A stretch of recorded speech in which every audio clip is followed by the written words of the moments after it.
the notion of having things there for the public, some parking spaces. So I've been talking to a few people about it today. Well, even, Lorna and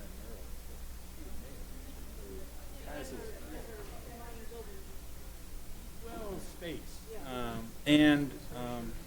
So it's been a good discussion. We actually met this afternoon, my brother and I, with them, and we reached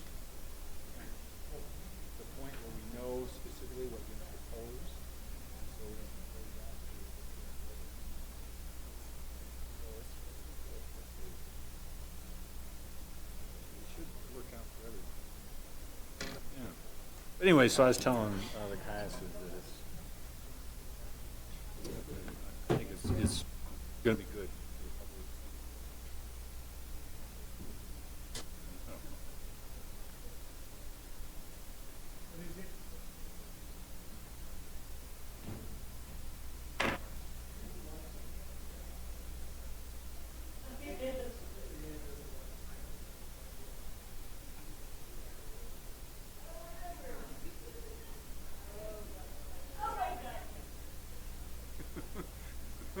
I wondered what he was That doing with Sir that. Jerk?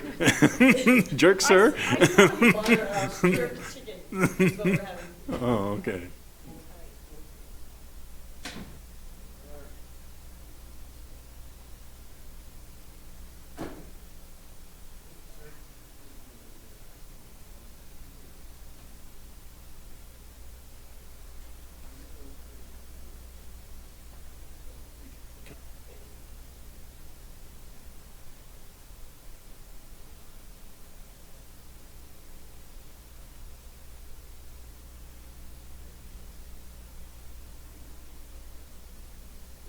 I thought as a short timer I was going to get skipped here. I'm so glad that. Yeah, we don't want you to see anymore. This is like when they play pranks on the rookies. You hit your first major league home run, and everybody gives you the silent treatment. Yeah.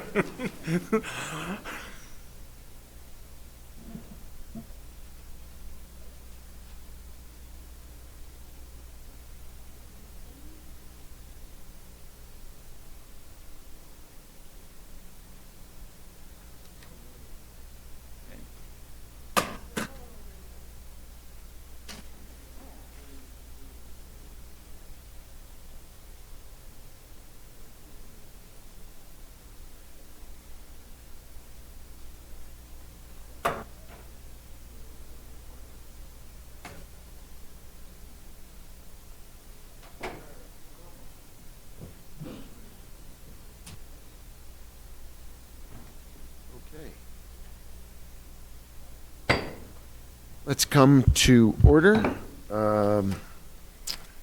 Let's begin with Pledge of Allegiance led by Councilor Abeta. Salute to the New Mexico flag, Councilor Romero-Worth, and an invocation from Councilor Ives. Please rise.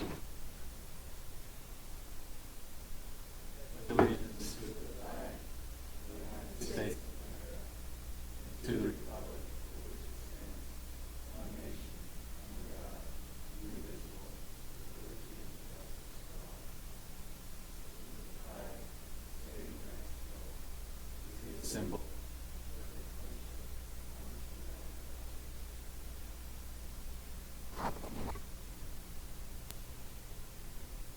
And if we could all bow our heads as we begin our meeting. I am reminded that in this time of year, it is a time of transitions. And those changes are inevitable. And I think we hope, as this council changes, that those who are joining will fit right in with the collegiality of our current council and become productive and members of the governing body. And I know in my own, I would give special thanks to Councilor Harris. It has been a pleasure to sit next to him here on the dais and to be able to learn from his intelligence on many matters that involve the city platform.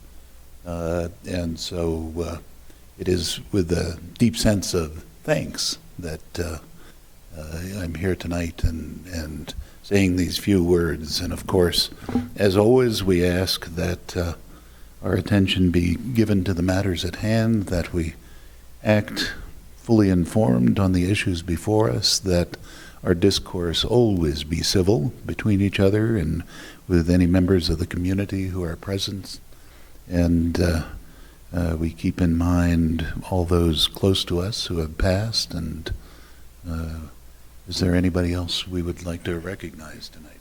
Councilor. Thank you, Councilor. Yeah, I really want to acknowledge the passing of Dr. Gilbert Delgado. There was a wonderful obituary and a photograph in the paper of Dr. Delgado, 91 years old. Had a tremendous career as an educator, particularly with the deaf community. Got to the point where he was the superintendent of schools for the New Mexico School for the Deaf. I got to know him because he was a good businessman. I conducted business with him. And he was a constituent. He lived across the street over in Park Plaza, so I talked local politics. And I'm sure most of you know that, and I extend condolences to the family, Larry Delgado, his brother, and Angie, and David, and Cynthia, and the whole family. But Gilbert Delgado was a wonderful man, and I think the photograph that's in the paper expressed how, what a gentleman he truly was. Thank you.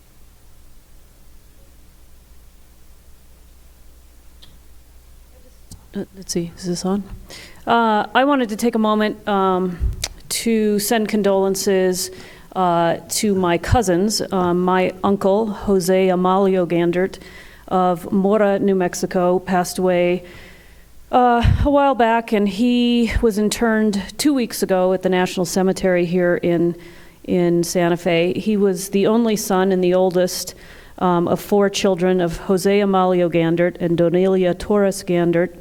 He had 4 children. His wife predeceased him, and he was a World War II and Korean War veteran. He was an alum of New Mexico Highlands University, a lifelong educator in the state, and after retiring, he was an advocate for AARP. And I just wanted to take a minute to remember him and to send condolences to my cousins. Thank you.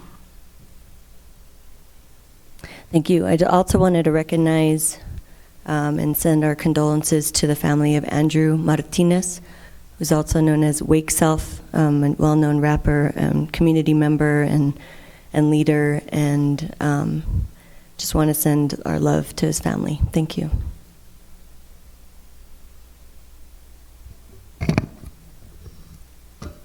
Thank you, Councilor. I wanted to extend condolences to the Pino family, a longtime Santa Fe family, whose brother and son and family person, Nick Pino, passed away. He was quite a star in his day. I believe he was 7'1" or thereabouts, but at least over 7 feet.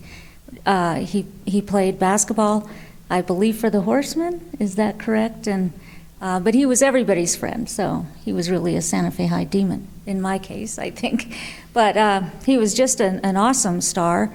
And recently as well, Stan Quintana passed away, who was another major basketball star, played for UNM Lobos, and his picture, as well as that of Toby Roybal, is hanging all over the pit. And these are Santa Fe people. And but anyway, tonight the condolences go to the Pino family on the passing of Nick Pino. Thank you. Have a moment of silence.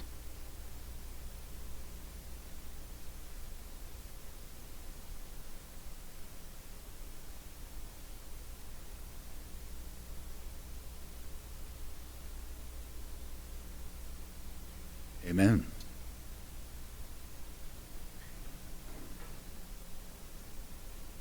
Thank you very much, Peter.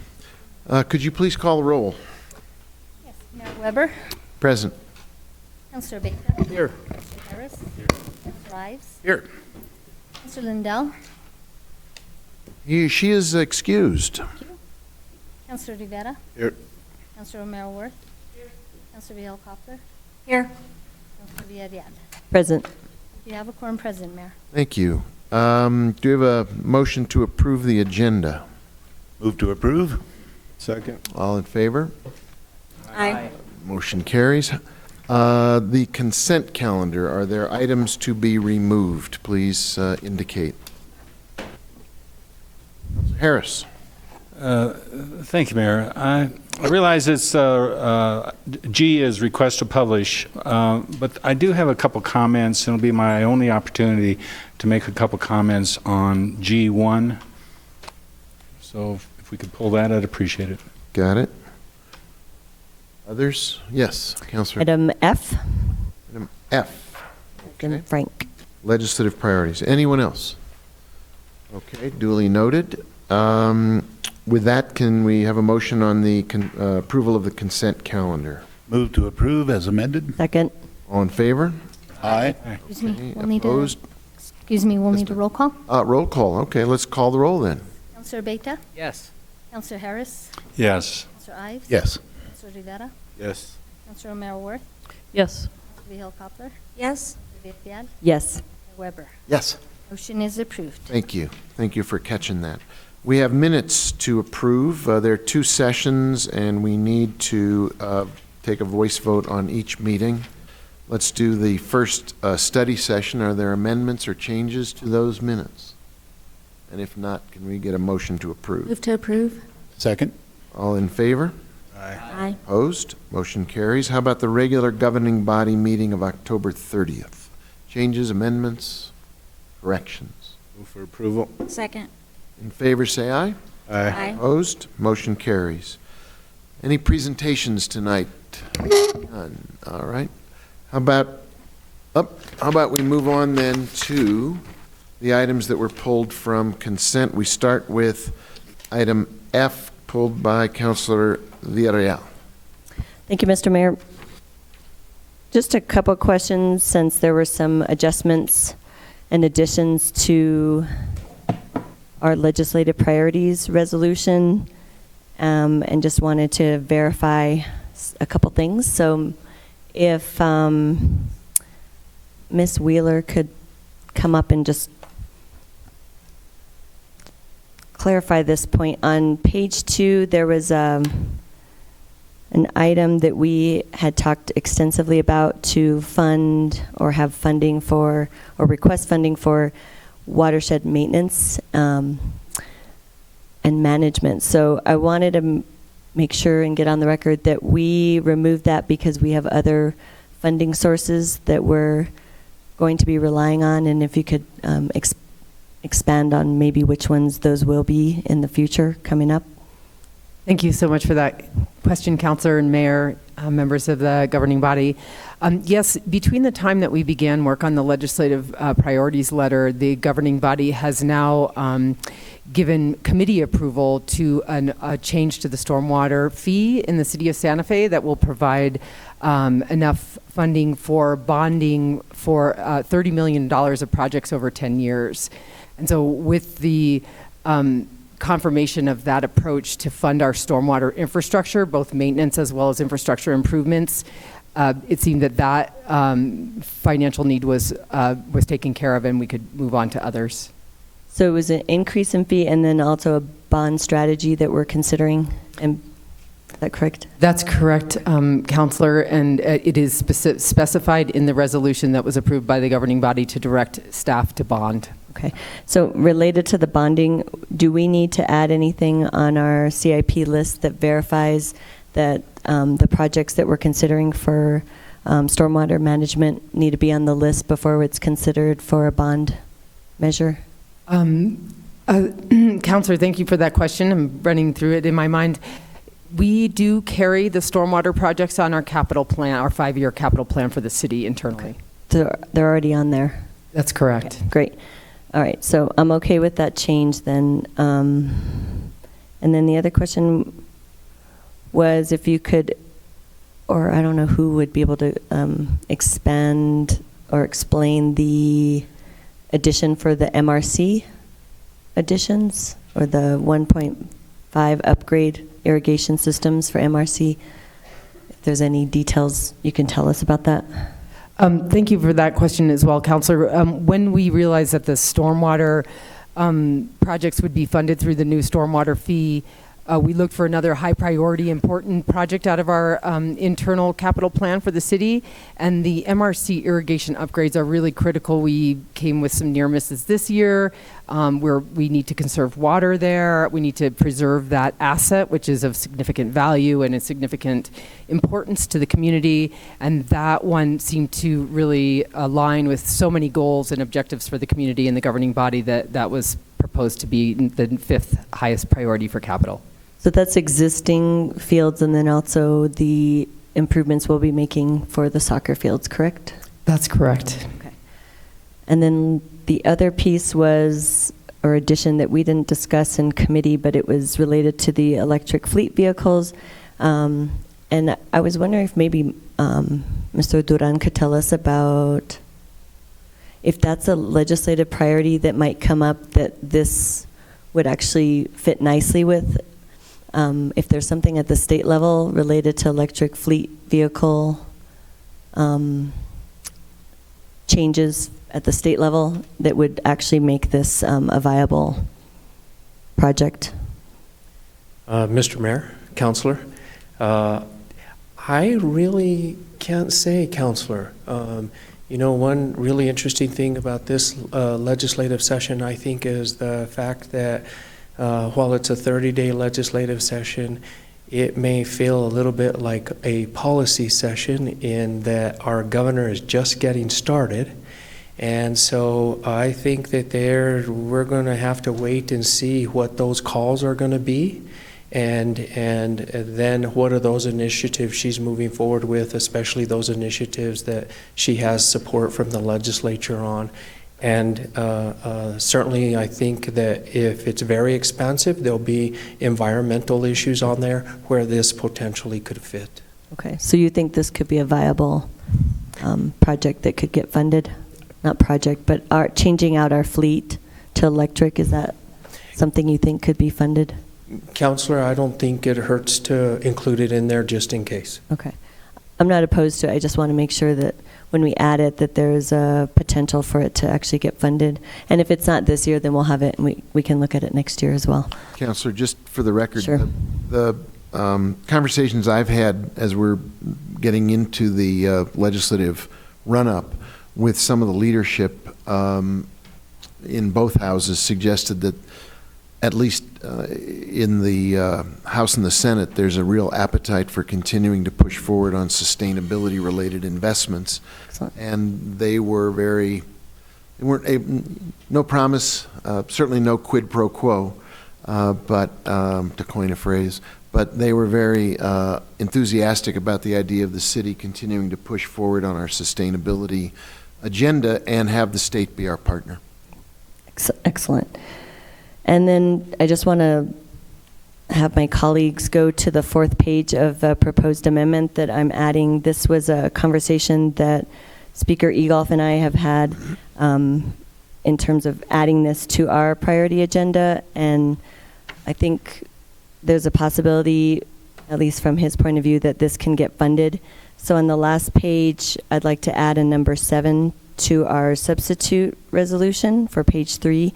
That would read, from any statewide capital outlay initiative associated with providing changing stations and public restrooms, the City of Santa Fe requests $100,000 to install changing stations in men's and women's restrooms located in public facilities owned by the City of Santa Fe where appropriate. So this was a initiative that passed at the state level, and I think we would be remiss of not making sure that our own public facilities aren't up to par. I think it mostly falls in the category of having changing stations in men's restrooms. We don't have any at all right now, so I'd like us to move forward with that and make sure we have a gender equity piece to our legislation, and I think it's hopeful that there may be funding for it. Thank you. Can I ask a question on that? Yes. So changing stations, it's funny, the way I read that before you started talking about it, I thought like a room where you go in and change your clothes. That's what I was thinking. Is that the proper use? Are we referring to, because I just would hate for us to. The only thing I was thinking we might add was child changing stations. I don't know. Is there an appropriate term that? Diaper. I think that's the language they used at the state level. I don't know if Jesse has any input on that. Diaper changing, baby changing stations. You're Googling? Okay. While you're Googling, should we, Councilor Merworth, you were in line to get recognized. Would you rather Google or? I can Google. I can Google and speak. I can pat my head and rub my tummy. So I just had a quick question. Oh, I just wanted to comment on the electric vehicles and the charging stations. Mr. Duran can correct me if I'm wrong, but that doesn't need to be on the call to be considered. I mean, that's part of the budget process. So it could happen just because it doesn't need a. Right. To be on the governor's call in order to be part of the session.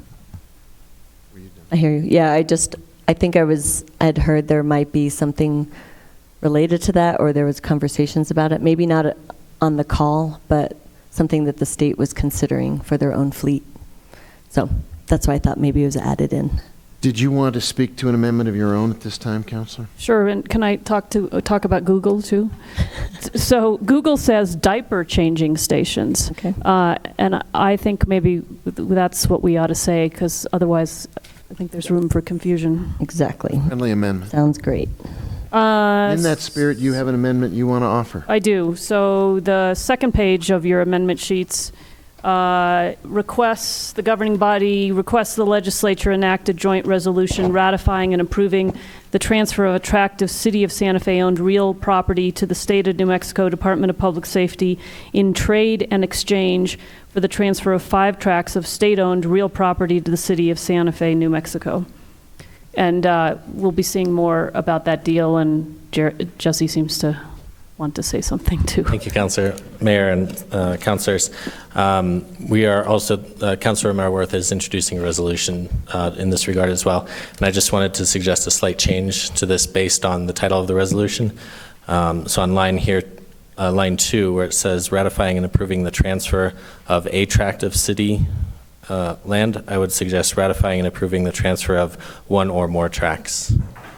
And then on the second to last line where it says in trade and exchange for the transfer of 5 tracts, I would suggest multiple tracts.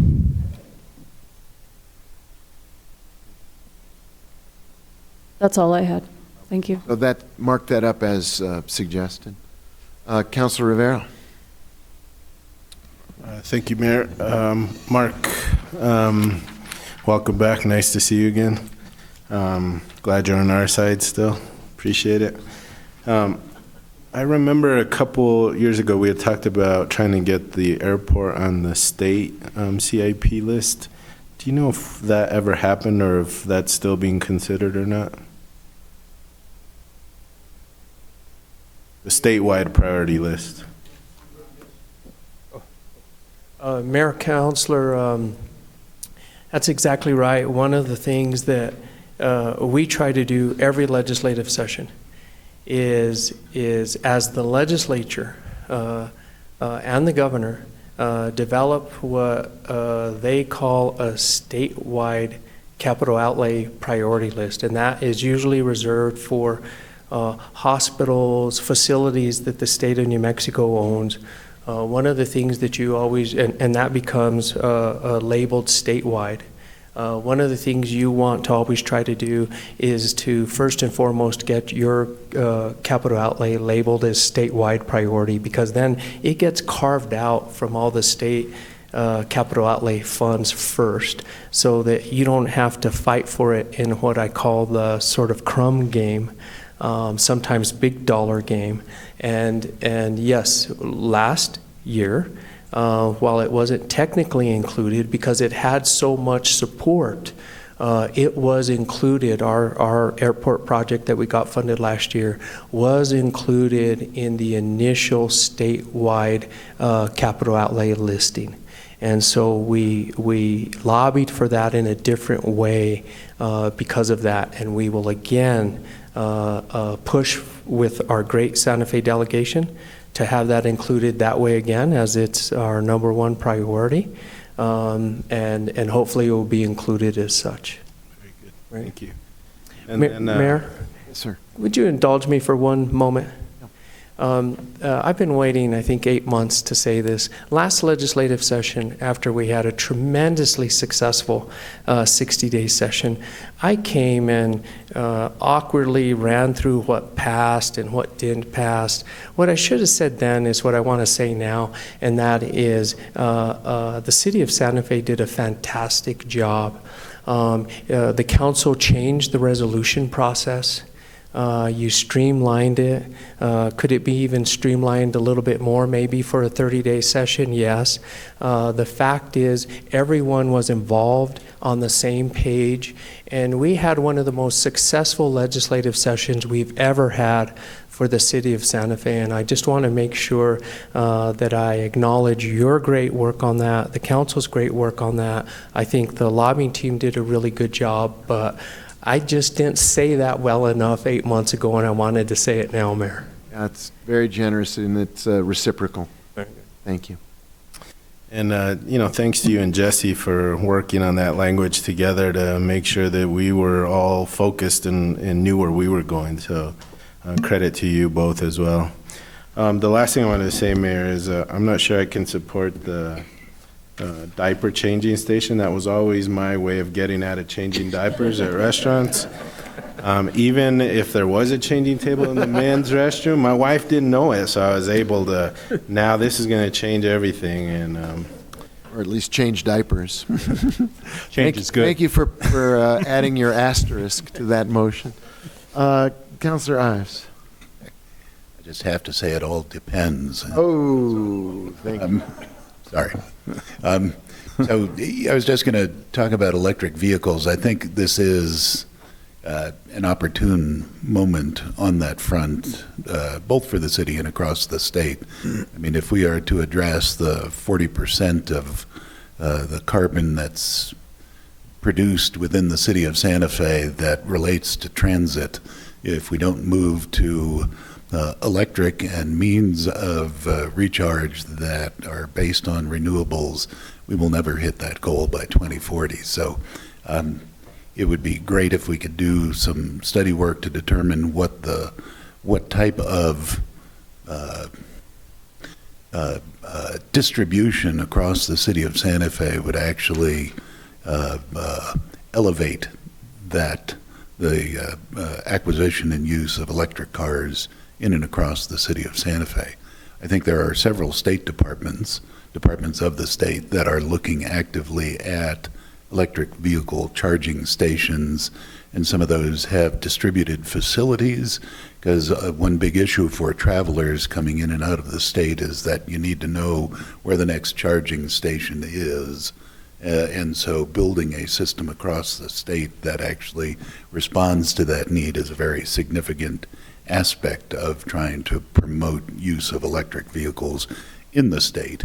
And I know the city has been applying, I believe, for funding under the Volkswagen settlement, and there's one other potential grant funding source which could be potentially focused on those types of issues through the Environment Department. So I think there are things that are happening, but yeah, the continued support for that by this council is significant in moving that matter forward, especially in our community in ways that serves that 2040 goal. Thank you. Thank you. Councilor Harris. Thank you, Mayor. Yeah, on the point that is being made regarding electric vehicles, Mayor, I know you remember hearing yesterday, Councilor Romero-Worth and myself and Councilor Lindell were at the ribbon cutting for the new county building. It was great to be there.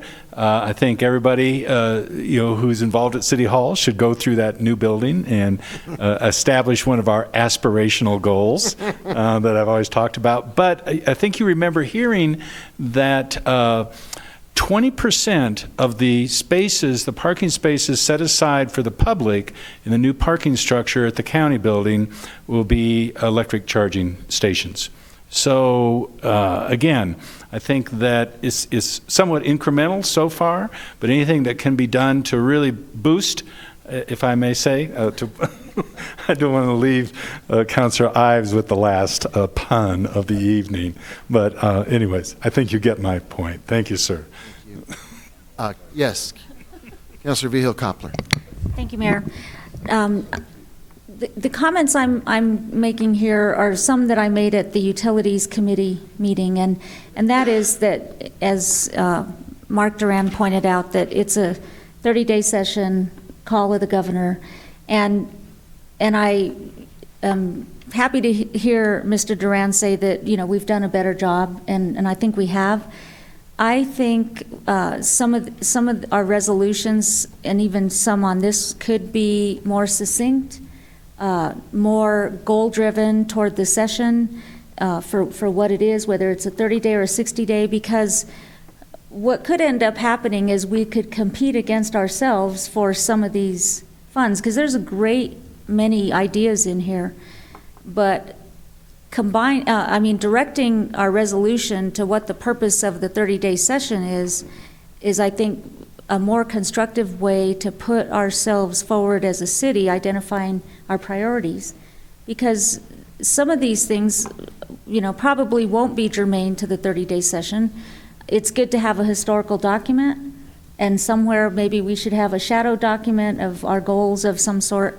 But all the monies in here could take away from the airport, could take away from the teen center, could take away from the Midtown campus.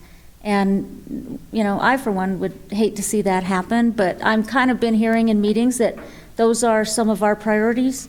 And if some of these others get in too, fine, but I think some of them are more germane to get attention in a 60-day session. So I think the more succinct, pragmatic, and proactive on priorities that we are, the better message and talking points we can have when we're there. So thank you. Thank you. I have a couple. Oh, Councilor Rivera. Sorry. On that point, Yolanda, when's our first meeting in January? The reason I'm asking is there have been times where we've met with our delegation, and then Mark has met with the governor and met with other legislators, and there's been a change in priorities, and there's been funding where we weren't expecting there to be funding, and we've had to change gears at the last minute. And are we going to have that time to do that this go around if monies were realized in places we weren't expecting?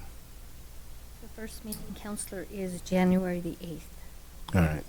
Okay. Just want to make sure. Thank you. And I think that's a good point, Councilor. I think these, what we heard last year at the legislative breakfast was, for example, from my point of view, inspirational from our delegation, who said, be more ambitious. There's a lot of surplus for the first time, and we were, I think, perhaps under imagining what was feasible, and then with the influx of revenue into the state coffers, we were in a position, thanks to the advice of our delegation, to go for an additional set of allocations. I'd like to just put into the record a couple of amendments of my own. The first has to do with what we were just talking about, involving electric vehicles, and you'll see in your amendment sheets, first is to substitute from approximately 25 electric fleet vehicles to insert instead electric fleet vehicles and associated charging infrastructure, so that we're not being quite so restrictive of our own opportunity. And then there is an item that involves a request to the legislature to do the right thing when it comes to the way in which our firefighters' contributions to PEAR funds are calculated.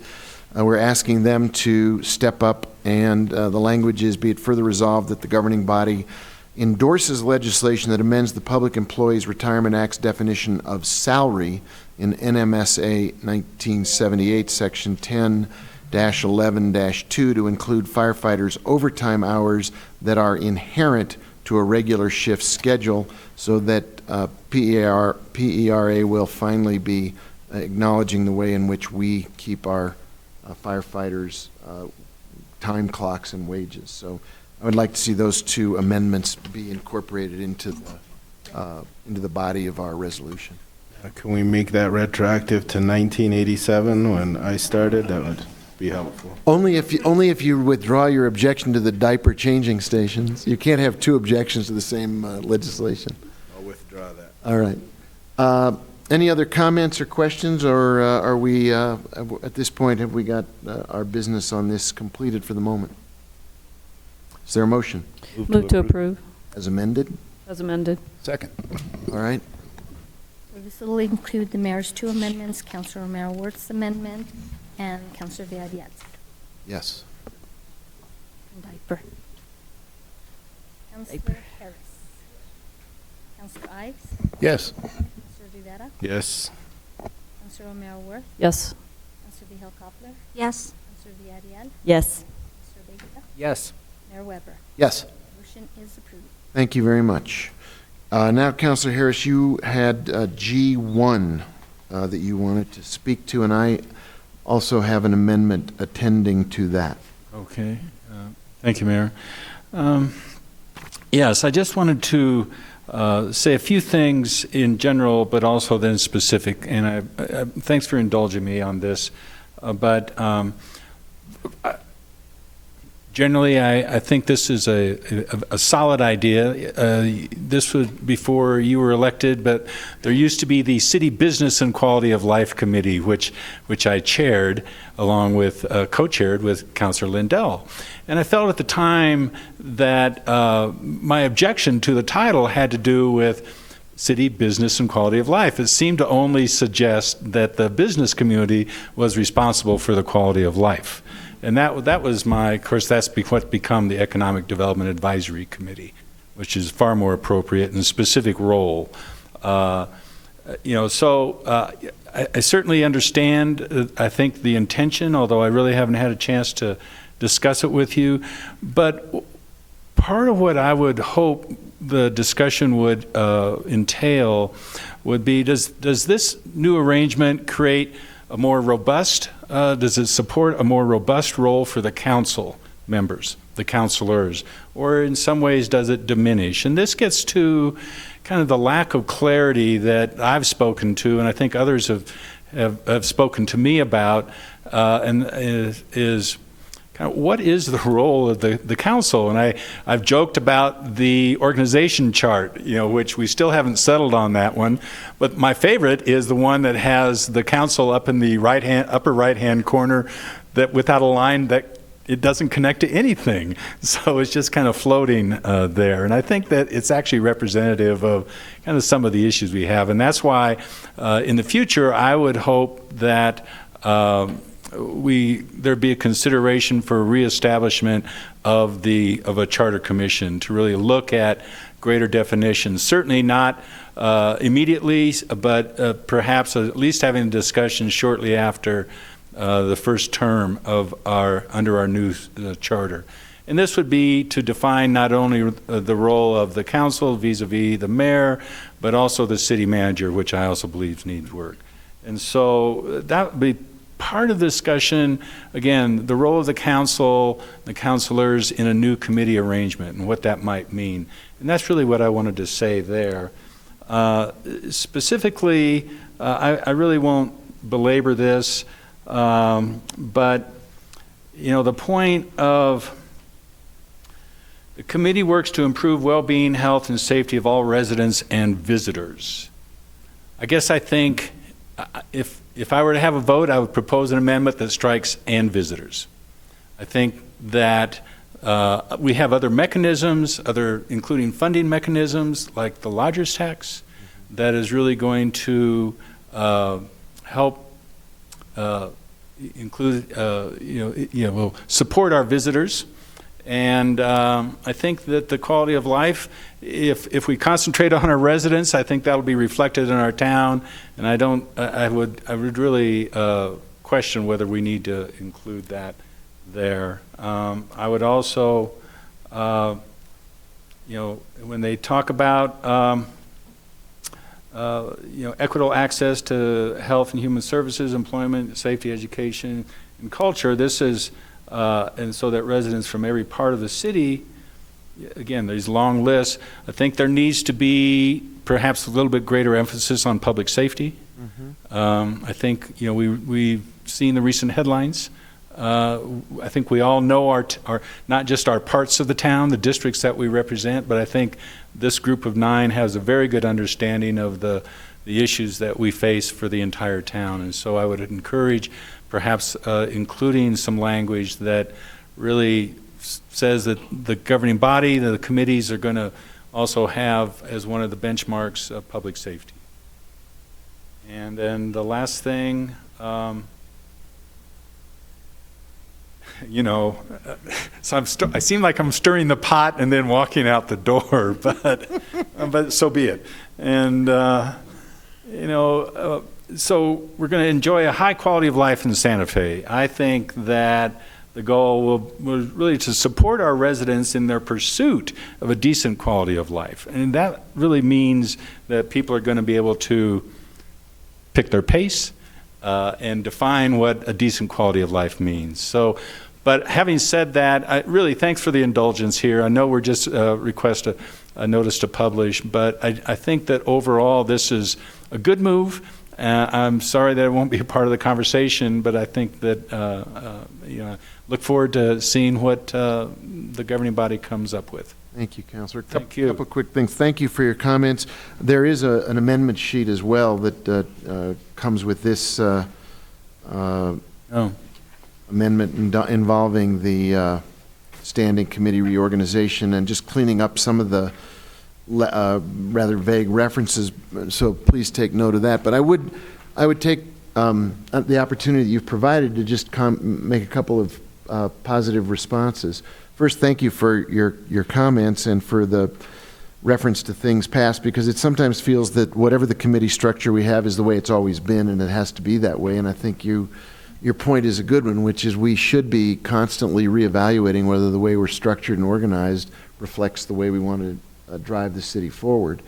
My primary concern in going down this path was originally simply that as a governing body, we are not well balanced at the moment in terms of the priorities in which our committees, toward which our committees are structured. We are increasingly hearing from our residents that, yes, we do need to take care of the things that make the city attractive, livable, whether it's potholes or weeds or condition of parks and roads, but where we are consistently investing and trying to build more policy directions is in the people side of our city, which has to do with all the things that make Santa Fe so remarkable.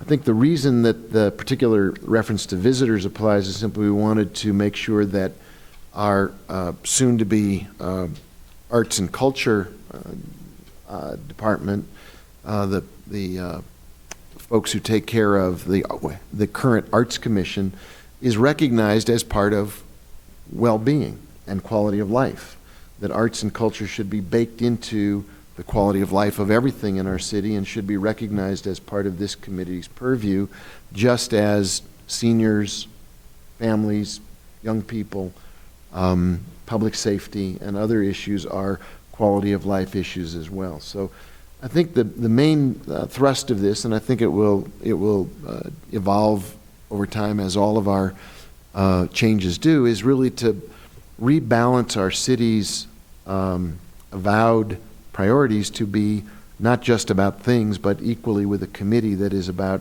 people-related issues and quality of life issues, and recognize that that needs to come through a process where the council does get to review it, whether we're talking about the grants, the grant-making capabilities and priorities that come out of community services, or the way in which we try to knit together departments that do deliver quality of life. So I appreciate your raising it, and I think it will continue to raise other issues that need to be addressed about how we do business going forward, where there are opportunities for greater clarity in the processes of the council. What we've done already with study sessions, I think, is a step forward, and there's more work to be done on simply the mechanics of how the council and the mayor's office and all the departments work together. So I don't think I don't think I was doing you any favors. I think you did us the favor by raising these questions. Yes, Councilor Vihel Koppler. Thank you, Mayor. One of the items I didn't see addressed in here is the structure of the various committees we have within the Community Services Department. Many of those committees, which are very many, yes, do seem to me to interface with some of these that are written in this resolution.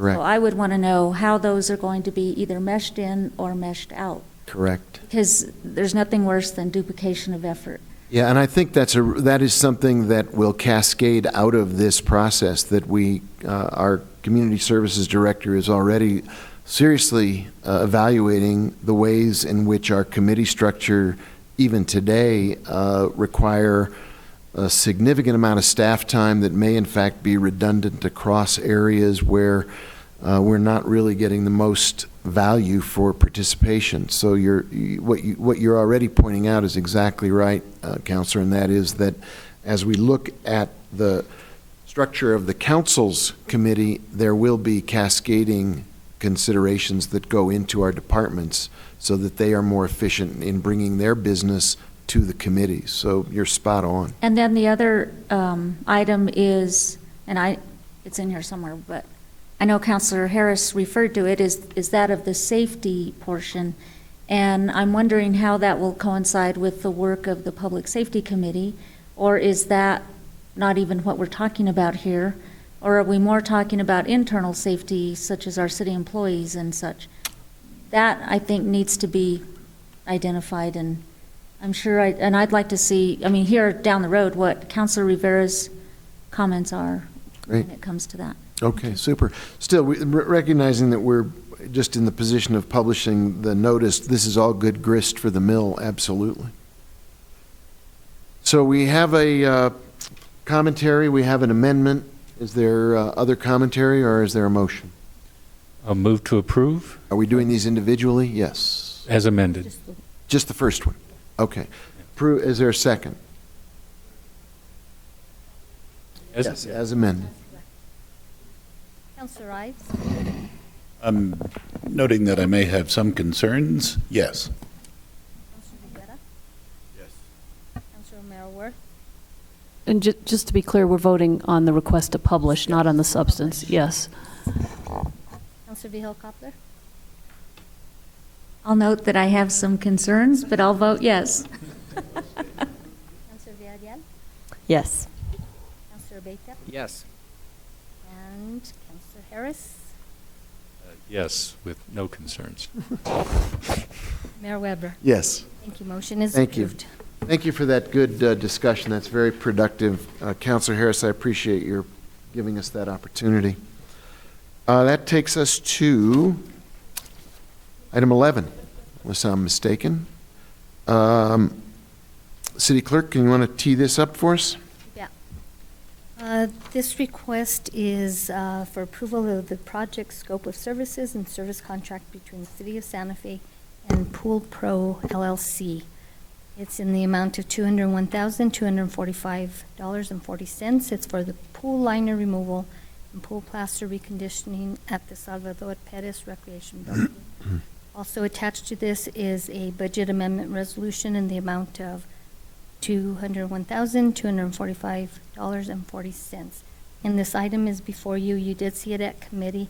However, captions on Public Works and Finance did not include the BAR, the budget amendment resolution, so that's why it's on discussion. Okay. Move to approve? Very well. Is there discussion? Could you please call the roll? Councilor Rivera? Yes. Councilor Romero Worth? Yes. Councilor Vihel-Coppler? Yes.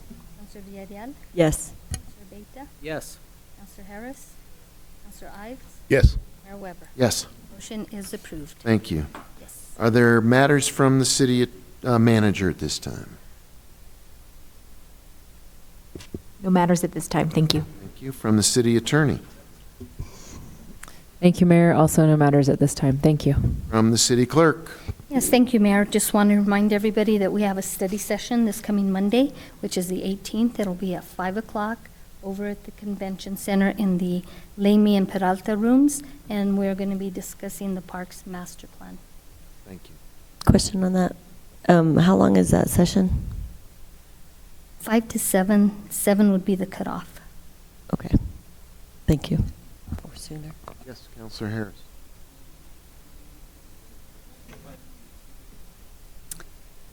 Councilor Harris, I am working with Director Munoz to see what is going in the packet. I imagine that'll be part of it, but I have not seen yet what is to be included.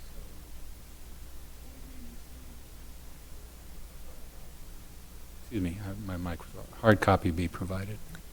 We could do both if you'd like. Well, it's an 85-page document with, number of graphs and maps and things like that. I think it's much more accessible and easier to digest if it's hard copy. Why don't we try to get that done tomorrow? We will. Okay. Thank you. Thank you. Other questions, comments on matters from the city clerk? If not, it's time for communications from the governing body, and I'm going to take prerogative of asking everybody to step down below with me for a minute and do a little business. Okay.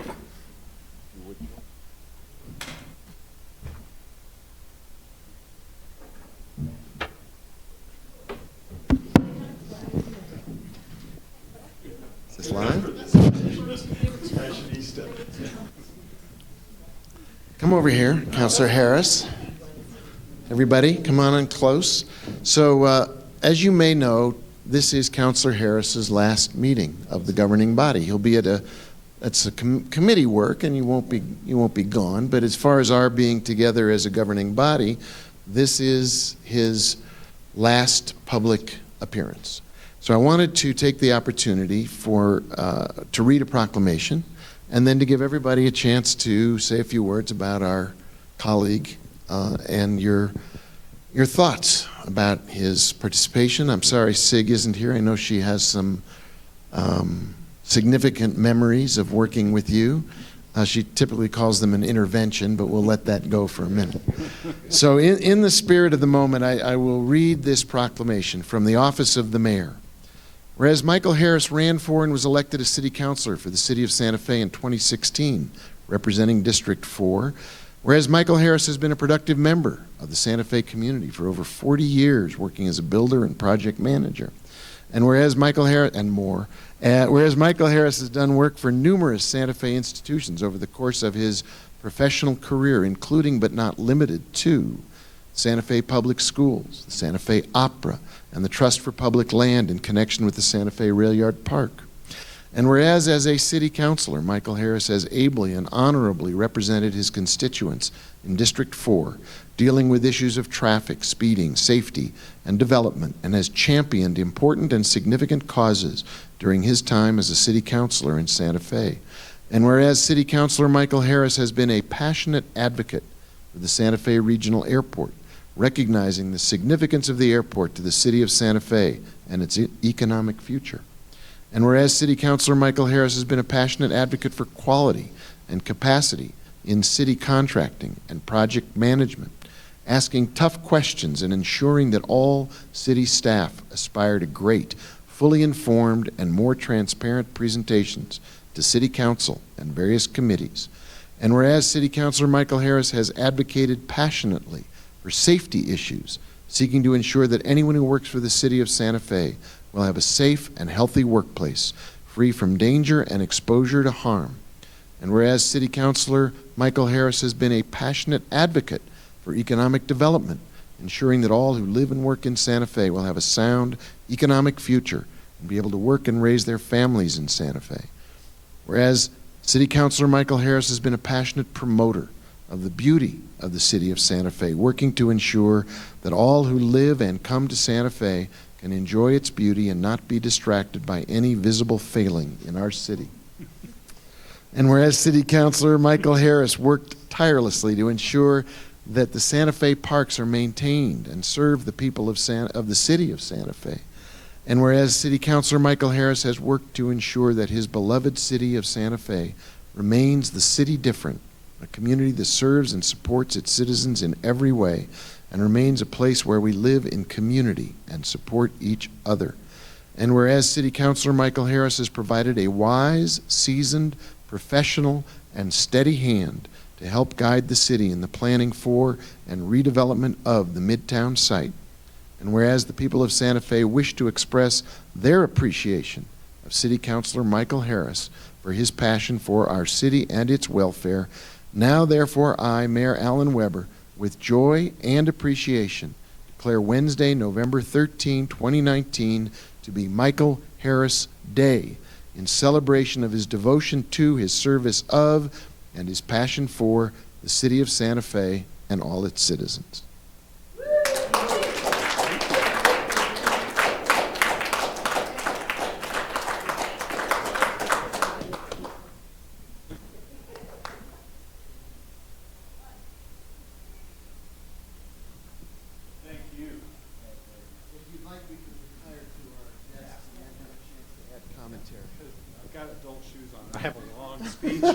I hope you have a slideshow. Didn't you promise us a slideshow?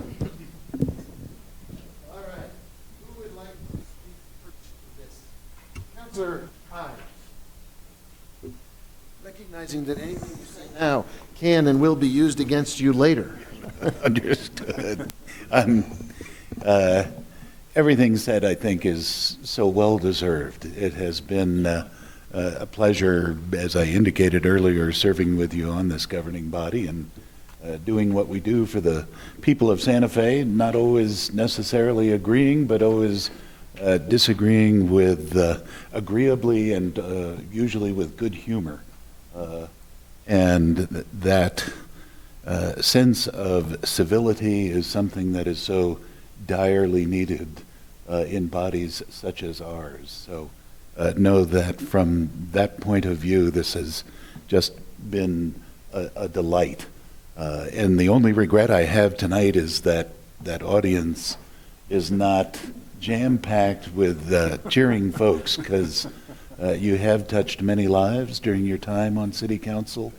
And I know so many people deeply appreciate the work you've done, not only for the district, but for the entire city. So, and I know too that all the measures referenced in the proclamation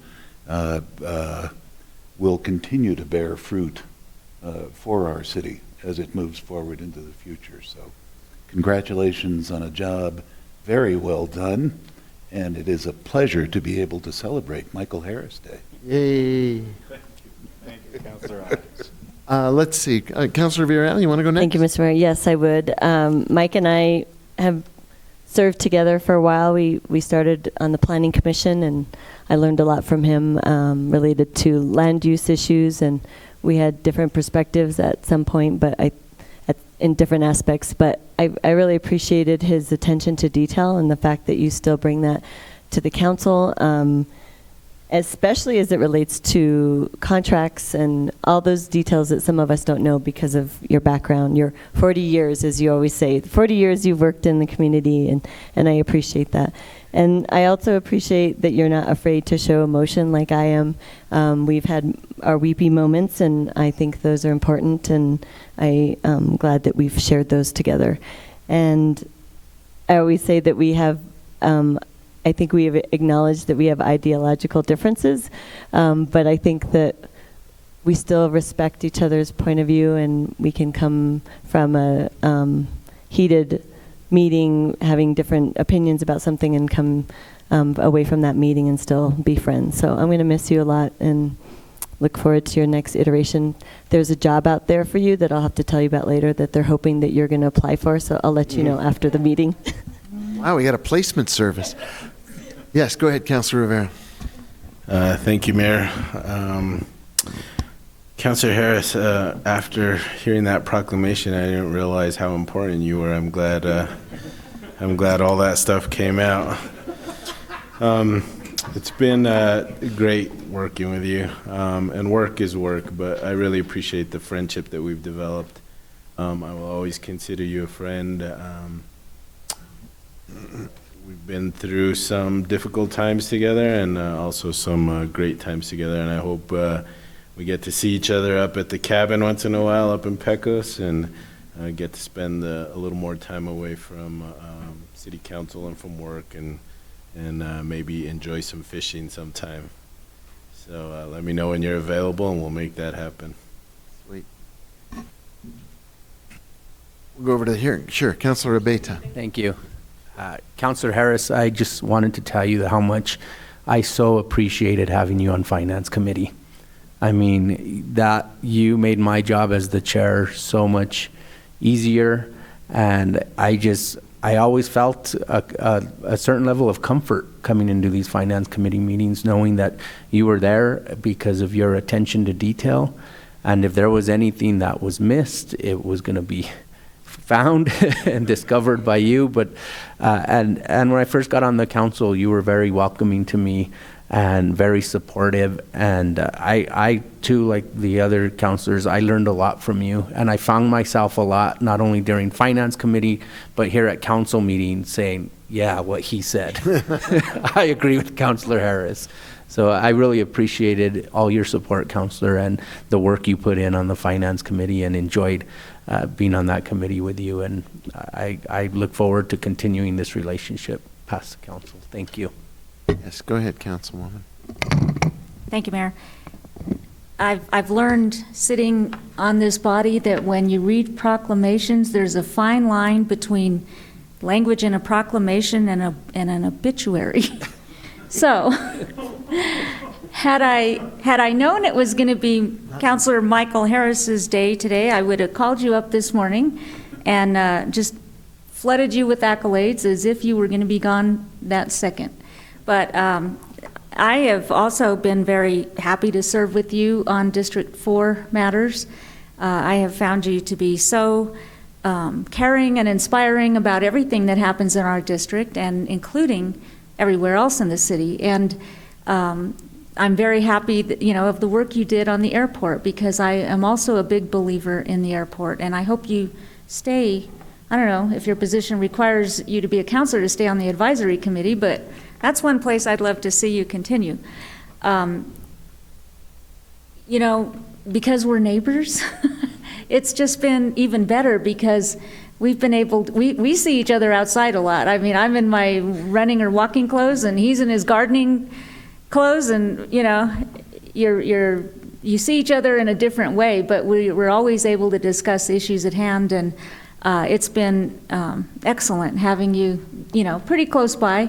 And I know you may not be there forever, but I'll miss you there as well.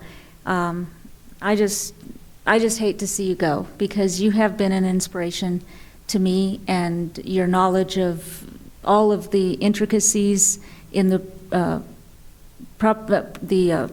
things that come before us are just so valuable. And you've got a great historic bag of stuff you're going to walk out with, and that's really going to be something we miss terribly on this city council. But I wish you all the best, and I'm about to list another house around the circle. I'll let you know about that one. Thank you. Thank you. Thank you, Mr. Mayor and Councilor. I'm going to miss sitting next to you, both at these meetings and at Finance, and you've really helped me as a new councilor just get settled. And, I'll never forget, there was one time when there was a request to publish. There was something I was concerned about, and I wanted to pull it off, and you were like, it's just a request to publish. Like, don't get uptight yet. And so I appreciate, you're helping me get my feet under myself, and we're going to miss you. And as I told you, when you told me you weren't going to run, you've got a wealth of experience and knowledge that this council's going to miss. So have fun fishing, though. Councilor. Well, thank you very much. This is a real honor that I actually didn't expect, and so it's deeply appreciated. I first wanted to acknowledge the people of District 4 for electing me and allowing me to serve on their behalf. We've lived in the same house around the corner from Councilor Vigil Coppler for over 30 years. Our children went to Piñon. What I've said consistently about District 4, and no one's really disputed, is that not only is District 4 representative of Santa Fe's middle class, but it's the most dynamic district in our city in terms of economic development, when you look at what's going on in terms of housing. And that means a number of things that actually this proclamation is even spoken to in terms of traffic. But I'll talk about those specifics at another day. So my thanks, first of all, to the people of District 4 for being so supportive and respectful. I hear stories from other districts of some of the comments that they receive, and I'm kind of appalled, and I'm thinking, my goodness, I'm glad I represent District 4. Because it is really a good group of people who, for the most part, are just trying to take care of their families and their work and everything else. And, so I've now served on 2 governing bodies, 2 groups of 9. Both of them are very, and certainly that meant a different mayor. I could talk a long time about the differences, but I appreciated really both groups. We're dealing with some of the same issues in terms of financial issues, trying to sort that out. So these things, don't stop on election day. They carry over. I feel very good about the people who are going to continue to serve. Councilor to-be, Casa Sanchez, congratulations, as well as Councilor to-be Garcia, but particularly being within the group that's the majority is already there. I don't think I really have to say to anybody on this body what a tremendous group of 9 this is. I love Councilor Villarreal, by the way. We go back a long ways, and all the things that she said are absolutely true. And so, we kind of, we wrestle a little bit over language and kind of equity and balance and justice and all those types of things. But I have to believe that this group is probably really one of the best groups to deliver on all of that. Because when we look at who we are and the expertise that we bring to the discussion, we bring to respectfully, as been noted, in talking with Councilor Ives earlier, people do their homework in this group. So everything about it, I think, is high functioning. If that's kind of a neutral expression that really doesn't really characterize properly how effective and how good this governing body truly is. So, there's a lot of things that I hope to continue to be involved in. I hope to continue at the airport. We've got a lot of momentum out there, and momentum is always great, but when you have money behind it, it's really it's time to get some things done. And so there's a lot to be done. There was a letter to the editor today. Hope to see that. We have airport advisory tomorrow, and so one of the things I'm going to say is we need to get the message out at the airport with some graphics about what's to come, because there is a lot that is happening that's behind the scenes now, and it's going to continue. So I will be providing some general comments as I back slowly out the door. and also some specific comments to the counselors who represent me and my family there in District 4. I have to acknowledge Councilor Rivera. Councilor Rivera was there in my time of need, and I'll never forget it, and thank you. So with that, thank you very much. Thank you, Counselor. I just want to speak not from a proclamation, but from my sense of great affection for you. I remember the first time we met at Java Joe's, and you were giving me some good sound advice, a little fatherly talking to about how the world really worked. And ever since then, in our regular check-ins together and our discussions of books and Russian history and things that are precious about Santa Fe, things that need to be questioned and things that need to be improved, I have dined at your table, and I have benefited from that. And I can't tell you how grateful I am to you in every respect, and of your wife, and of your family. I consider you it's been said before, not just a colleague on the city council. I consider you a dear friend. One of my mentors says there are two types of relationships. There are friends of the road, people you meet along the way, and there are friends of the heart, people you stay connected with forever. And I think of you as a friend of the heart, and we will always be connected. So thank you for everything. I know it's not goodbye, but it's a moment when we get to say things that usually, unfortunately, go unsaid. And we ought to take the moment to fully appreciate and celebrate you, not just as an elected official, but as a person, a human, a man, a friend, a colleague, a neighbor, and a great asset for Santa Fe. So God bless you, and we love you. Thank you very much to all of you. Bless you. We have some things to introduce. Councilor Mayor-Worth, you want to kick it off? Sure. I am introducing... Am I introducing two things? Yes, I'm introducing two things.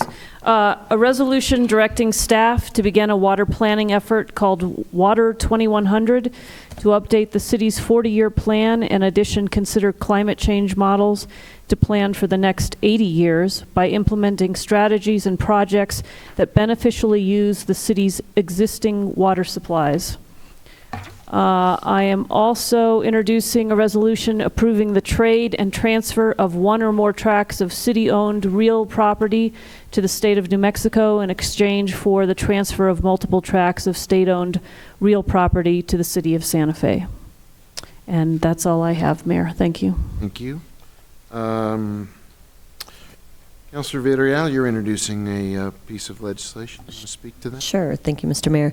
I'm introducing a resolution amending resolution number 2018-29 regarding the donation of a bronze sculpture of Pueblo Revolt runners Katwa and Amtua from Tatsuge Owenge to allocate necessary funding to complete the construction and installation of the sculpture. And I also wanted to recognize my father, who just had a birthday. I won't tell you all how old he is, because he still thinks he's in his 50s. But I just wanted to wish him happy birthday. It was on November 10th. Thank you. Thank you. Councilor Vigil-Koppler, you have a piece of legislation to introduce. Thank you, Mayor. I'd like to introduce a resolution identifying a procedure for reporting firefighter shift regular work hours to the Public Employees Retirement Association, resulting in firefighters working shift hours to receive the credit for those hours upon retirement, similar to other City of Santa Fe firefighters and employees retiring under the Public Employees Retirement System. And I'd like to say that this resolution is germane to the city and how we implement this, and then the legislation is a more global issue related to the state of New Mexico. We're under governing matters, right? Yes, absolutely. Okay. This is your So I have a couple of, one thing. I did 2 police ride-arounds. One of them was graveyard shift and the other was day shift. And I just want to share a little bit about my experience. First, I will say that I attended briefing for the graveyard shift, And it's still as it was, as I remember, where we have double coverage on Friday nights. So if anybody's going to be a bad person, don't do it on a Friday night because you will get caught. And it's been the same ever since I worked here, and I was happy to see that. But what I was really very fond of when I experienced that whole briefing was how much the police officers like each other. And even at that hour, it was just, I'll say the word, it was so sweet, but it was, they didn't care if I was there, and you could tell they had a deep respect for the commanders, but they carried on politely and in a very fun spirit in spite of their commanders being there, which means that they all do get along and that they have the respect of the commanders, and the commanders treated them with respect, and the officers chided each other about things. But then they were also very serious-minded. And so I felt just really good about that. So, you know, when you see people in their real life, and it kind of tells you a lot. And so I was real pleased, and I learned to, just from talking to specific officers, that they're still very grateful for the retention bonus that they received. And so that's great. As far as going out in the street, it was terrifying. A little bit terrifying for me. I did get out of the car on calls. The first 3 I did not. I was like still feeling what was going on. I wore a bulletproof vest that said police on the front, police on the back. And I was like, oh, please, if we get in an altercation, don't think I'm a cop, so don't shoot me. At any rate, we did stop people, made some arrests. We banged on doors because there were loud parties. But I will say that there are a lot of people that roam our streets at night who are on drugs. They didn't get arrested, but you know, just their safety and well-being was what the police were interested in addressing. A lot of people that, not a lot of people, but mysterious people that hang around in our parks at night. And then we have more homeless than I think we know. And it is the saddest thing that I saw. You know, you see homeless people, you assume they're homeless during the day, but I'll tell you, at night, there is no mistaking it, and they are everywhere. Everywhere. We did walk, because Councilor Harris and I get a lot of complaints about the underpass by Best Buy and Sam's Club. We did jump in that arroyo, because I said, let's go check that out, because they were very good. I mean, she was very good. She said, what do you want to check out? So and then another cop always comes, if there's no call they're on, they shadow you, just to do it. At any rate, we walked under the tunnel, dark as heck, and there was nothing. There was no trash, there were no shopping carts, no homeless, and it was, I was shocked there was nothing there. So I was happy about that. But I just want to draw attention to the homelessness, because it is very sad, and you see them walking down Cereus Road, and they're carrying their blanket behind them, and freezing cold, and one woman had a hoodie and socks, no shoes, and she was walking around like that. It's very sad, and I hope that we get back on track with the group you brought from Seattle, because we need to do something. And the day shift, the most exciting thing about that is we went on a call of people have guns in the daytime and fight each other. So we had a call on that, and then I did get to run code, which means zoom, zoom, zoom, right through all the lights, and it was miles of driving fast. And our officers are, from what I saw, are very well trained. And without her driving that car and making me feel like we're going to make it, I was very pleased. So I want to thank the police department for that experience, and maybe I'll do it again soon.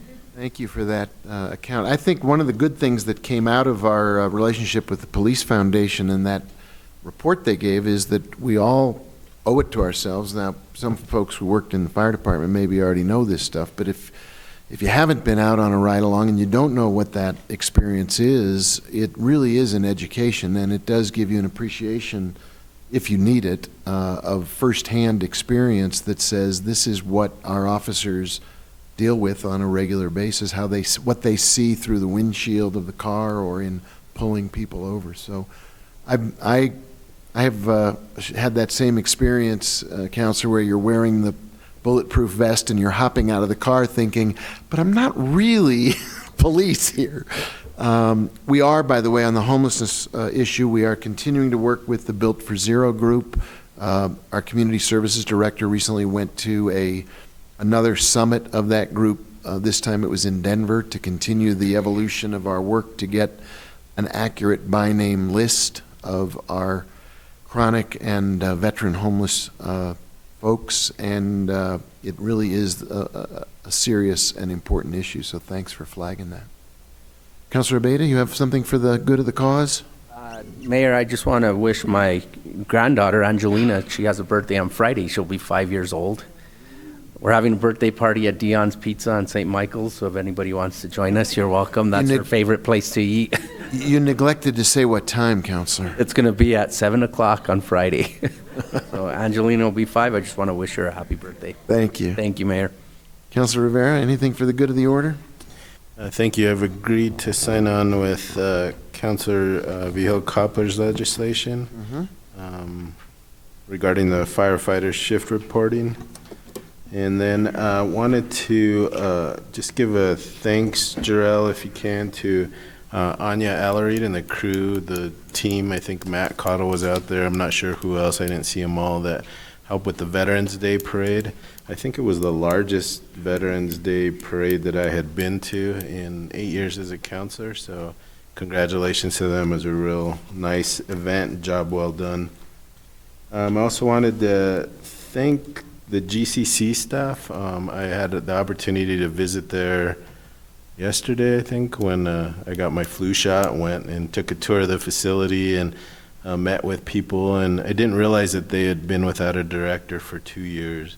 And to see the level of professionalism and that they're still very upbeat and excited about what they do, very customer friendly, was nice to see. So if you can pass that along, I appreciate it. I wanted to congratulate the St. Mike's boys team, soccer team, for I believe it's their first ever state championship in soccer. So my nephew is the goalkeeper, so I've sent a message to the mayor and hoping we can get them and recognize them here at a future council meeting. And also the ATC girls cross country team won a state championship, so hopefully we can get them here as well and honor them. And then thanks to not only my constituents, but throughout the city, everyone who came out for the election. I know there were 2 races that were run unopposed, and there wasn't a great turnout, but want to thank those people that did come out and vote. And thanks to the city clerk for always doing a great job. And even though this one was a little bit different for you, it was still a job well done on your part. And, we'll discuss some of the concerns I think I saw with moving it to the county, but we'll have those discussions one-on-one. Thank you. Thank you. Thanks, Just want to add thanks to the Veterans Advisory Board. They did an excellent job putting together the program for the ceremony part, not the parade, but the actual speakers. The keynote was Governor Lujan Grisham, and she gave a captivating speech. And I have to say, it was really a nice treat to have Native American women veterans be honored at that event. So I just wanted to let them know that it was appreciated, along with Parks and Rec. Thanks. And fire and police and community services. It was really a tremendous effort to make that as just beautifully done as it was. And it was very moving. And it's part celebration, it's part sadness in its own way. So they did a great job. And I'd echo Councilor Rivera's remarks about the just completed election. That's democracy at work. And congratulations to those who were reelected, to those who were elected, and to those who put their names on the ballot and were willing to go through the process and stand up and speak out and be grilled and have your views questioned and challenged. That's what makes it go. And It's a big part of why our city is the way it is. It was not a huge turnout, but it was successful. And it was not just for the city, it was for the school district and for community college, which are, as I tried to point out, partners of ours in the well-being of the community. We may be separate jurisdictions, but our responsibilities and our aspirations overlap seriously.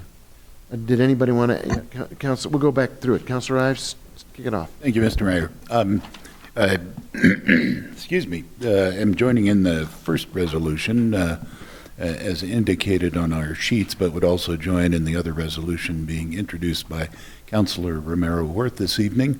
And I would join as co-sponsors on Councilor Villarreal's resolution as well as Councilor Vigil Koppler's resolution. The only other thing I wanted to note was that there was what I think is one of the most potentially exciting and significant developments in the issue of gun-related violence today. The Sandy Hook massacre that occurred in Connecticut had worked its way up through, or case worked its way up through the New Mexico, or rather the Connecticut Supreme Court on the issue of whether or not the families had standing and could sue the gun manufacturers in this particular instance.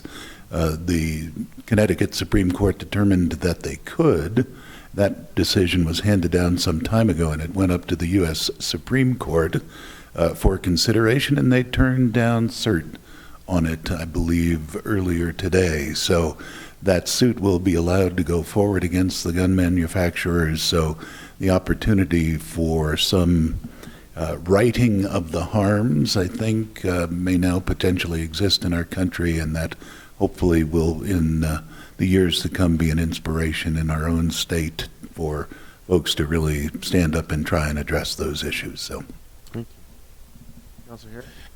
I want to echo what Councilor Ives just said. I saw the piece on the NewsHour last night, really describing the suit and really how Remington marketed, and that's really kind of what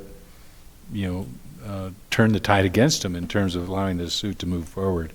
So with any luck, it'll continue on. A couple things. Even though it's in District 3, there is a groundbreaking in District 3, 120 units. Again, District 3, District 4 kind of leads the pack in terms of new housing. This happened to be 120 apartment units. So I think that's important. But also I want to mention an event that I attended. Councilor Lindell and I attended an event last Friday called, it was from Lillian Montoya, whom we all know from Christus St. Vincent's, hosted a group there was a presentation by Dr. Richard Affable from Orange County. He had early career as a physician and internist, and then because of his talents, he became a hospital administrator. Orange County, 3.2 million people, the 10th most populous county in our country, that people think of Orange County as devoutly Republican. It's not necessarily so. And certainly it's not just the wealth that you would see in towns like Newport Beach. I believe that he said that, I'm going to get this wrong, but 25% of their children are on Medicaid, or part of a Medicaid system. I mean, there's enormous disparities. They have managed to pull together a public-private partnership that really is going to address, they don't like to use the word behavioral health as much because that's kind of part of the stigma. Anything it's a behavioral health, well, then something is not right. So they would prefer to deal with the issues around mental health, substance abuse in those languages. They have drawn the county, the city, there's actually 34 school districts that are organized in Orange County. There is a unifying entity which I have to believe is the only way they've able to pull that off. But really, hospitals, kind of all the important, and he provides that distinction. Over a year and a half, they really pulled together this private-public partnership. They've put their first building in place, and it's really about. And I have the slideshow that was presented to us that I'll provide, through the city manager to circulate it. This is something, even without this initiative of being aware of it, this is something that I intend to do what I can to help move, whether it's Seattle specific to homelessness, but I think it really is more of a systemic problem that needs truly a broad systemic solution to really begin to make a difference. Anyways, I thought it was an important event. The man will be back in the springtime to see what, if anything, has been accomplished by way of organizational. It took him a year and a half. I thought that was actually pretty good, given all that they had to accomplish and all the people they had to bring together to get this. They established a governing body. I mean, they did everything they really needed to, and now they're, again, raising money and starting to address specifically some of the issues. So it's called Be Well Orange County. And so I'll make sure I'll send it to our city manager tomorrow and can circulate it. But then in a closing note, again, in deference, I am a family man, but I just can't keep up with Councilor Rivera. And Councilor Abeyta is hot on his heels, but I do want to acknowledge my son, Jeff Harris, turned 35 on the 5th of November. Where's the pizza party? Actually, we went to Los Poblanos down in the North Valley. Nice job. And it was a very nice evening. Good for you. Thank you. Thank you, Mayor. Did you have anything else to add, Councilor? I have two things. One, I neglected to mention that I'm introducing a resolution repealing resolution number 2019-1 relating to the Open Meetings Act and adopting annual notice requirements, so that should be duly noted. And secondly, Councilor Harris triggered something I had forgotten, but I think it's worth and important to note. We are about to see the second year of our Council of International Relations hosting Journalism Under Fire.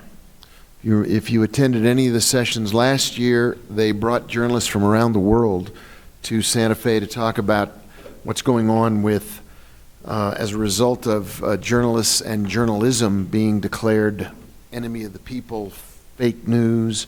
The number of deaths of journalists around the world has skyrocketed as it's become open season on journalists. It's presumed to be okay to kill journalists or imprison journalists. We all probably remember the Khashoggi incident as a high-profile case, but there are significant numbers of journalists who don't get that recognition, who are also subjected to that kind of torture or death.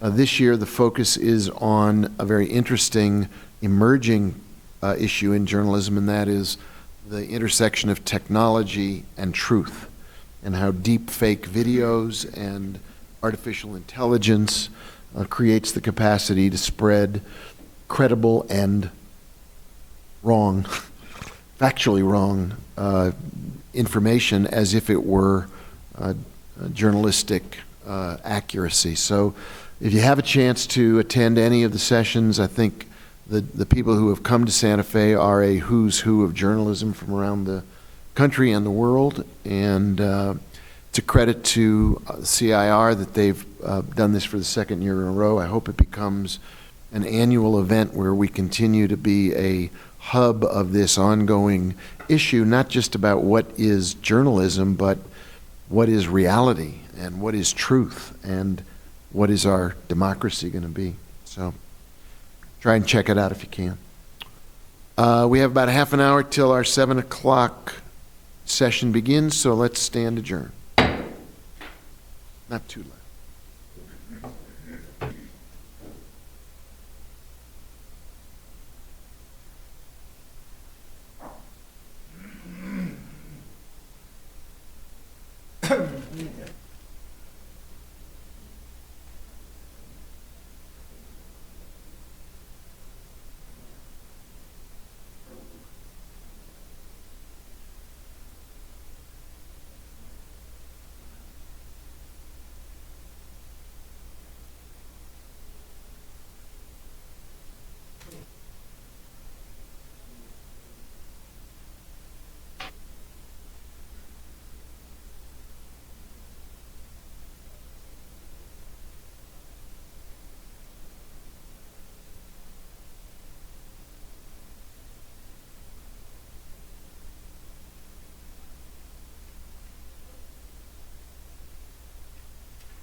Okay, let's begin 7 o'clock, because it's 7 o'clock.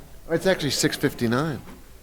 If I gavel us in before it's 7, I think I violate the rules of...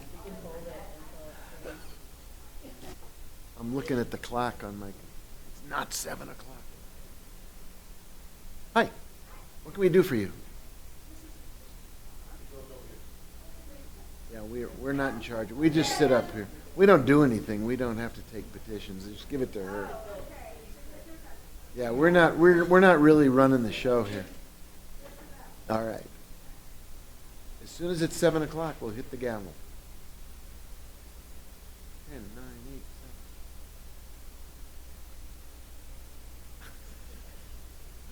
7. She's very covetous. All right. Let's begin the 7 o'clock session, and if the... you're going to call the roll again? Let's see who's here and who's not. Mayor Weber. I am present. Councilor Beta. Here. Councilor Harris. Councilor Ives. Linda. He will be back, I assume. Thank you. Councilor Lindell. She is excused. Thank you. Councilor Rivera. Here. Councilor Romero Worth. Here. Councilor Vihel-Coppler. I think she will be back. I see her papers there, but she has not yet joined us. Councilor Villarreal. Present. Thank you. Very have a good. quorum present, Mayor. We have a quorum, and so we can get down to business. Let's begin with petitions from the floor. This is where folks who have come to speak before the governing body can line up if you'd like to say something about anything you need to draw to our attention. Everybody gets 2 minutes. Just get up over yonder behind that podium, and you're welcome to get in line and each take 2 minutes to speak your piece.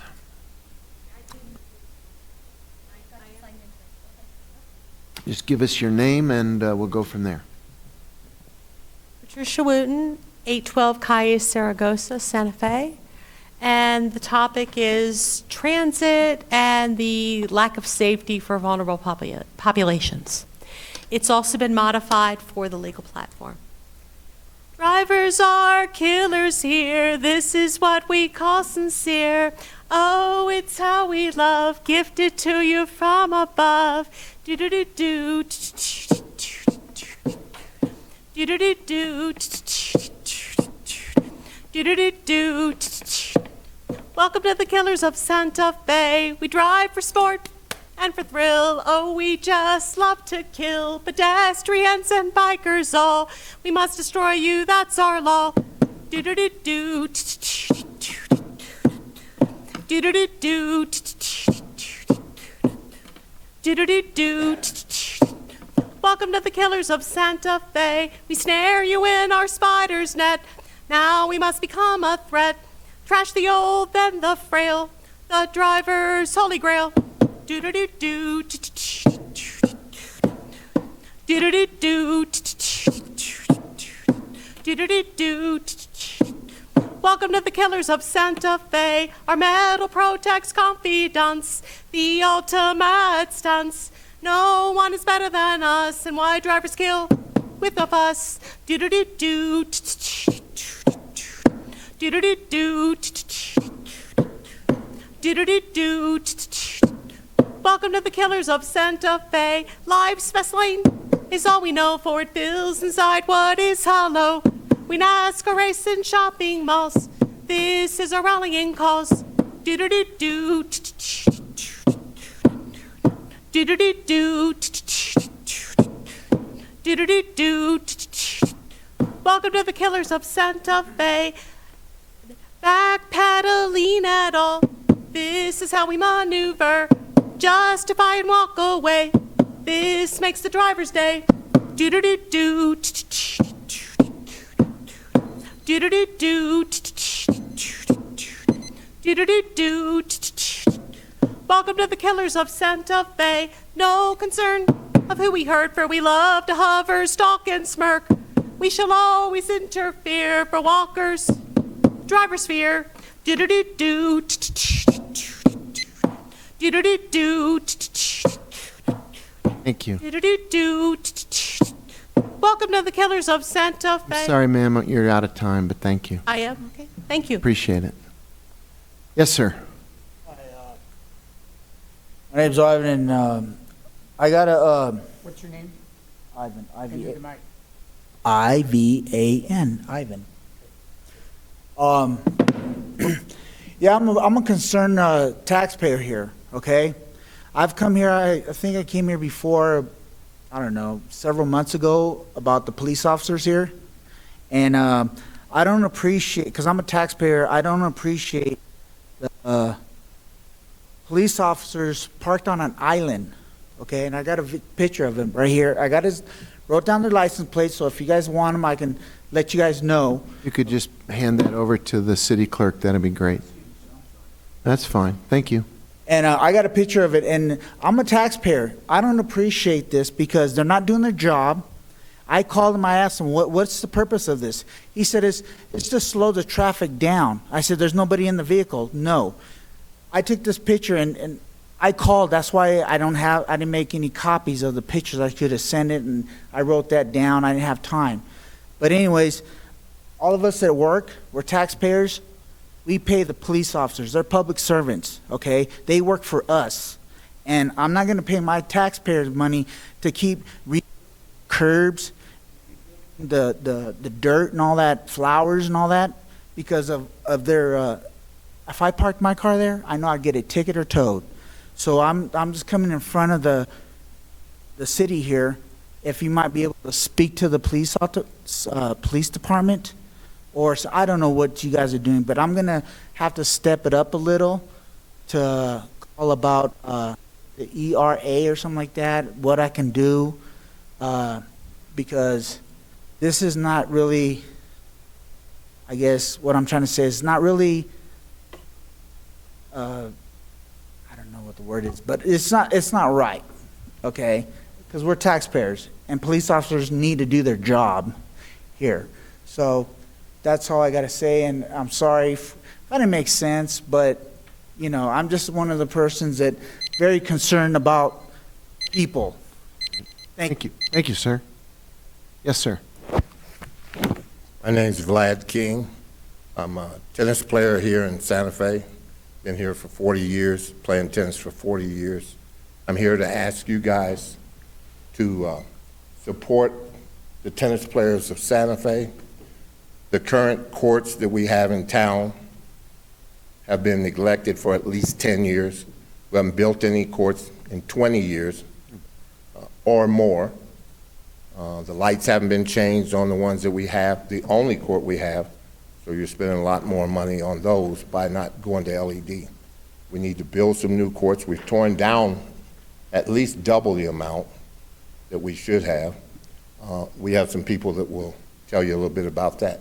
But I need your support. We need to get these courts resurfaced, the ones that we have. I work with a program called First Serve New Mexico. We work with children, and right now, we cannot use 2 of the courts because we're afraid to get the kids hurt. I also work with St. Michael's High School. I'm a coach there. Been a coach there for 12 years. We have to rent the courts, which takes courts away from the players that are not in high school. There are high schools like ATC, Monte del Sol, that don't get to use courts because there's not enough courts in town. We haven't built any courts on the south side. We put Genevieve Chavez there, didn't build any courts. Swan Park didn't build any courts. And the high school has new courts, but they're locked. Capitol High has courts, but they're locked. And so we don't want this to carry on another 12 years without any maintenance or building courts. We want to get this, with your support, started so when we go back to play in the summer in May, that we will have some courts that we can use. Okay? And so if it doesn't get started with your help, we'll be into 2021.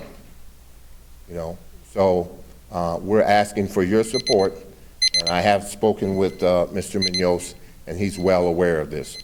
Thank you. Thank you, sir. Yes, sir. My name is Howard Shapiro. I've been a resident of Santa Fe for the last 17 years.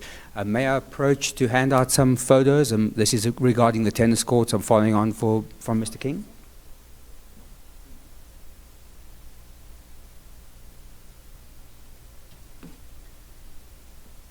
So when you get the information, the first photograph you'll see is the surface of the Herb Martinez courts, which looks pretty bad.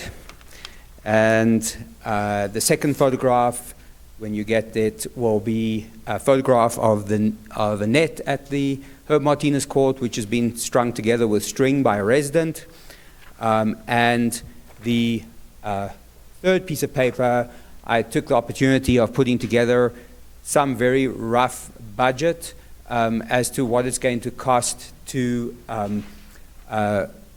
remediate or repair the courts. So the ones that are in really bad shape are between $45,000 and $65,000 a court.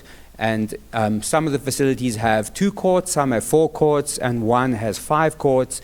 And I've put a table of the court name, the location, the rough budget per court, and the quantity of courts that are at each location. If a tennis court's in good condition, then a resurface is only $15,000. So in the long run, it pays the city to maintain the courts instead of waiting till they are in the state of repair that you see in the first photo that was handed out to you. And then I've put some timelines in because of temperatures. Work can only take place between June the 1st and August 15th. That's a start date. And a court in bad condition would take 4 to 6 weeks. So if you start on August the 15th, you'd be done by end of September, which you're then pretty close to freeze temperatures, and that's the last opportunity. So in order to do this maintenance, if we want to get this done in order for the next season, we would need to start between June the 1st and August the 15th. And the contractors require approximately 1 month's notice. And what one of the contractors told me is that the city could utilize the CES resource, which would save the budgeting because the budgets have already been done. And the last point is that I've said that I've identified 8 courts that have been removed and none replaced during that period. And I've also identified that the south side really has no courts, and it's $100,000 for a new court. And King has mentioned, all the children in the schools in that area who are doing these tennis programs and have no courts to practice on. Thank you. Thank you very much. Yes, sir. Hi, Mayor Weber, councilors. I'm Ron Martinez, a local from the area, a very long time. I just want to bring some pictures of Lada Goite courts in particular. They have degraded to the point where they're a safety hazard. You cannot even play and move around on the court there. It's to the point where you probably have to close the court off to public access. A year and a half ago, I submitted through the city database a constituent service request for resurfacing the courts and replacing the nets and the net straps. And I've got a timeline right here, and I'll leave that with the city clerk. In March of this year, that was closed out. So I called in and said, why? Nothing was done. There was a cryptic comment about it being a CIP project. Well, as just a member of the public, I asked, what is that? A capital improvement project, but they took the luxury of closing out the request completely. In talking with the director of parks, Richard Thompson, they reopened it. It's on indefinite hold. But the point is, we are down to probably, by my count, 9 courts in Santa Fe that are usable. At Alto Park, it's to the point where people come to use the courts, and you can't get on a court, so you got to keep on coming back. And we need some investment in the public facilities, and it'd be a shame if some of the senior citizens, of which I unfortunately lay claim to that status, if we fall and get hurt, I think the city has a liability. And as I'll leave this picture, it's in very, very poor shape. Thank you. Thank you, sir. Yes. Hi, good.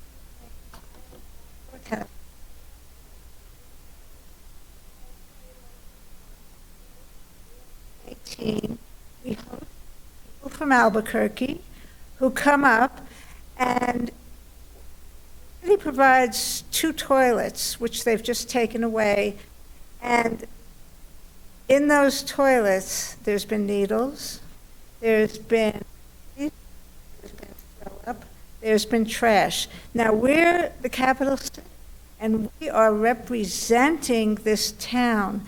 We need to have a place that's safe for people to go to the bathroom. The people who come up, there's 8 players, they can't use the bathroom. We can do better.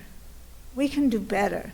And also, being that we are the capital city, it's time to invest in the children who play first serve, in the seniors who move here for recreational purposes, and I'm just hoping that you listen. Thank you. Thank you very much. Anyone else who wants to speak at this time? The podium is open. So if you're here to take advantage of the petitions from the floor, now is the time. Hello, my name's Nicole Romero. I'm also a tennis player. Grown up here, played for Capital. I have 2 girls, 8 and 9, and we play tennis every weekend. And we play at Carlos Rey, and the courts are horrible. The ball's going everywhere. They're dangerous. And to play at a club in here is expensive. For me and my 2 girls to go play for 3 of us, it's over $50 for us to go play at Schallenberger, for us to play at the country club, and that's not fair. We should have city courts that are usable so kids can play, so we can play. Thank you. Thank you very much. Anyone else?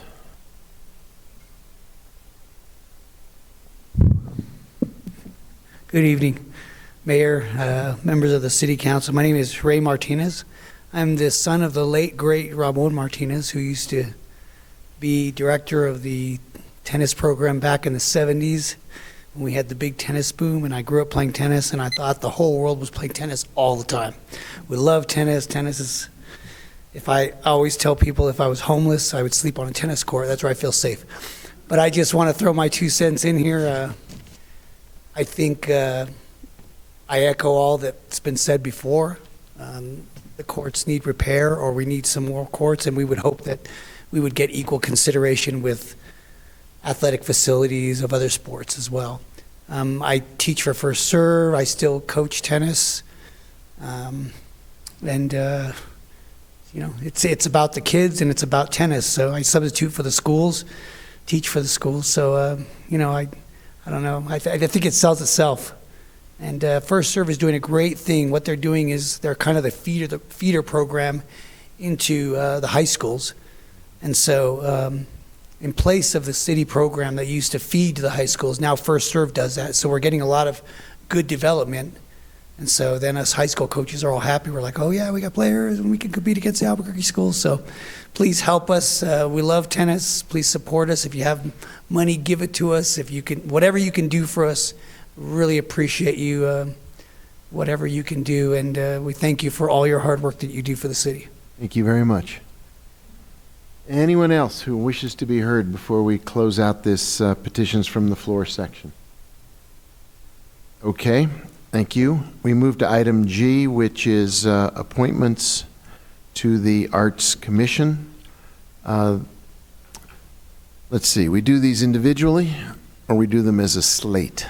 Do them as a slate. As a slate. So there are the following appointments that are recommended for your approval. Alex Hanna as chair, Jorge L. Bernal as being reappointed, Adelma Aurora Nasca being reappointed, Bernadette Ortiz Pena being reappointed, and Exilda Trujillo de Martinez all being reappointed to the Arts Commission for terms ending 10/21 for the last 4 and 10/20 for the chair.